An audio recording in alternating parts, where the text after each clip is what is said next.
Welcome to the cruising station on lesson rehearsal. So why rehearse? I have enlisted the help of one of Abbott Elementary's finest. Now, come on. Show us what you got. What, here? Yeah, here. You can get this kid. Of course, here. Come on, teach us something. Oh, all right. Farmer Hank has 7 turkeys. Then he buys 6 more. How many turkeys does Farmer Hank now have? Is one of the turkeys pregnant? One of my kids asked the same thing. Because it's a good question, and it shows that they're using critical thinking. It's irrelevant. No, it might be silly to you, but to them it might be an important question that if they don't get it answered, they can't focus. And diversions are an important part of learning. Otherwise, they're just memorizing. Memorization is how I learn all the state's capitals. Juneau, Salem, Madison. I can keep going. In my class, we do silly voice time to, break up the day. And it makes learning more fun, too. Okay. Follow my lead. Here we go. What's happening? Oh, come on now, son. Moving those hips a little, it is not going to kill you. Now, let's do this math problem again. Oh, what's the turkey farmer's name? Hank? Yes. All right. Hank has 2 turkeys. He gets 2 more. How many turkeys? Hank has 2 turkeys. He gets 2 more. How many turkeys? He has 4. Yes. Or 6 if one of the turkeys is pregnant with twins. See? Who told you learning can't be fun?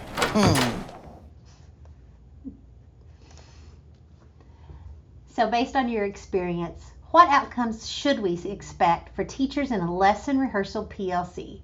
I want you to think about both the short-term and the long-term positive impact. When I think about it in the short term, teachers can gain confidence practicing a high-leverage moment before teaching it. And those teachers can also get some feedback on their teacher moves or the questions that they ask or what responses kids might likely give. And that clarity will lead to a stronger execution. The real power, though, is in the long term. With consistent routines about lesson rehearsal, teachers can build their skill over time. They can get that repeated practice and feedback and refinement of their high leverage instructional moves. Bottom line is that strong instruction starts before students enter the room. Lesson rehearsal PLCs help make the first teach the very best teach. And that's what phase 1 of the rigor trajectory of Get Better Faster is all about. So we have 2 resources to help you implement lesson rehearsal.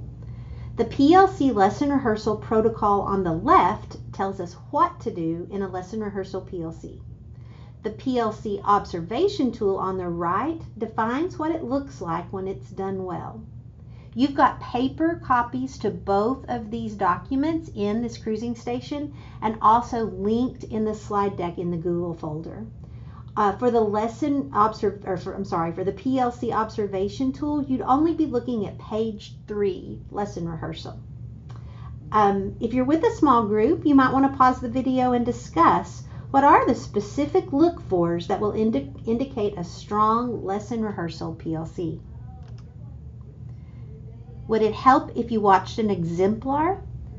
This is a kindergarten RLA team during a lesson rehearsal PLC. Before we begin, it might be useful to skim the lesson itself, which is linked in the slide deck and also below, and perhaps the PLC agenda, also linked. We're not going to watch the whole thing. I'm going to play this video for about 6.5 minutes. But the PLC itself goes for 30 minutes. If you want to, you've got the link there is for the entire PLC and you can watch the rest later. As you're watching, compare what you observe to the PLC observation guide and protocol.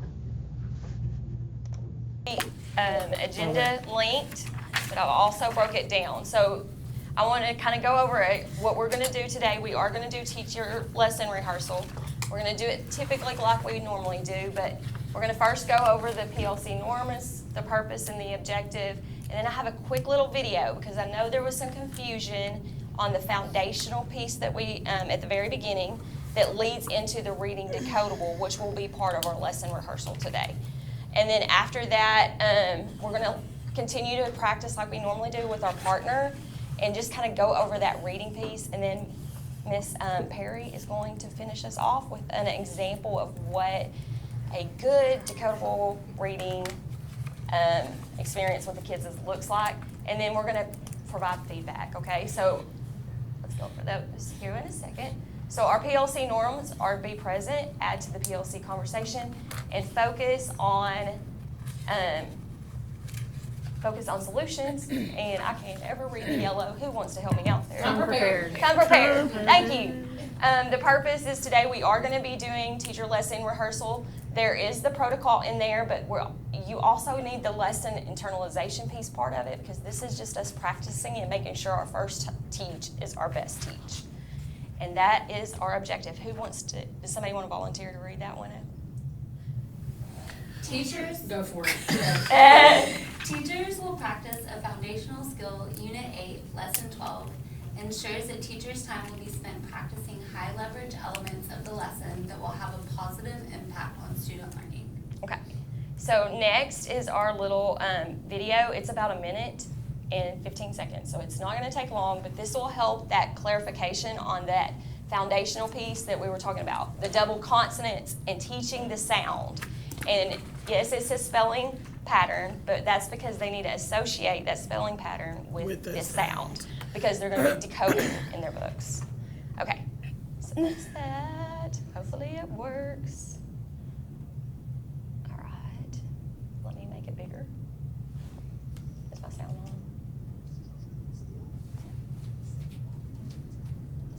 Double letter spellings and 4 tricky words.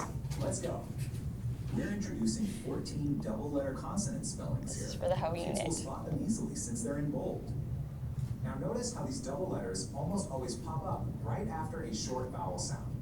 A quick heads up, spellings like and t use 2-syllable examples not found in the reader. Reading these, super easy, but spelling gets tricky. Like, is egg spelled with 1 G or 2? Here's the awesome part. The guide says to accept any plausible spelling. No need for perfection yet. That literally means you can celebrate a kid writing B-L-A-K just as much as B-L-A-C-K. Aside from spelling, So why do you, stop talking. kindergartners during this unit. Okay, Watch for kids guessing. all right. So why do you think that's important right now? Is it Sounds. focused on our spelling? No, just on sounds. Okay. And then I know that's confusing because it does have the spelling alternative pattern when they associate that sound with the actual letter formation. So that is a quick little kind of misconceptions that we've had to clarify. Does that help at all? Do you know why they did it? Why they do what? Why did they add spelling to that? Okay, so before they would say, really the teak is the letter corresponds with what sound. So when we go and decode it in our book, we can break it apart by the sound and we can recognize it. Because we do decoding and sounds, phonemic awareness, decoding, and then it goes to the spelling.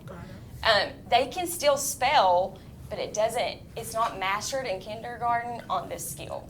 It continues all the way up to 2nd and 3rd grade. Just to introduce them to the vocabulary. Right. It's mainly the sound. Now we're going to go back and we're going to do our partner lesson rehearsal. This seemed to help us kind of get our nerves out when we started teacher lesson rehearsal, and y'all have been great at it. So the decodable reader part of your lesson 12 is what we're going to be looking at. And I want y'all just to take and partner up like we typically do, and you're going to give feedback. But before we go over that, let's go over these norms for feedback. Y'all made these other ideas or tricks, positive, no judgment, and you have right here. There is some sentence stems that you can use to provide good and accurate feedback. Try to give a praise and maybe a polish that they can work on as well. And then we are going to do this for about 15 minutes, and then we're going to let Miss Perry come up here, and she's going to be our showcase today. Okay? Okay. All right. Yes. So, And if you need it, Miss Perry provided everything for us if you want to just look. Okay, that'll work actually. Oh, okay. She aside. That'd be work. Perfect. So no. She has a book. Thank you. So, what I'll have is, what I'm going to do is in my big book, this will be on the whiteboard.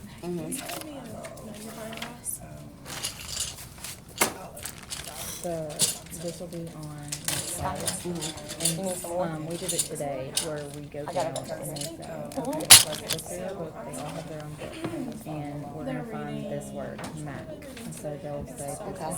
And so all of the CK words, I'm going to use my highlighter tape in my big book.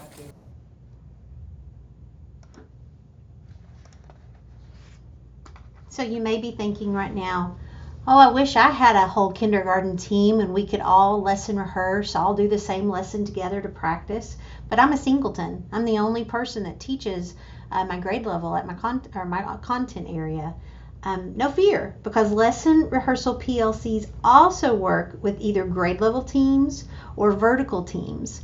And if you want to learn more about how you could use this with like a grade 6th, 7th, and 8th grade math team all together, or a elementary RLA team that's vertical, click on that golden link. Click there for an example and for more information. So we've come to the end of this cruising station. The big takeaway is that when we get PLCs right, including lesson rehearsal PLCs, we build stronger teachers, stronger instruction, and stronger outcomes for our students. When you're done with this cruising station, leave your rating on the chart at this station. Thanks.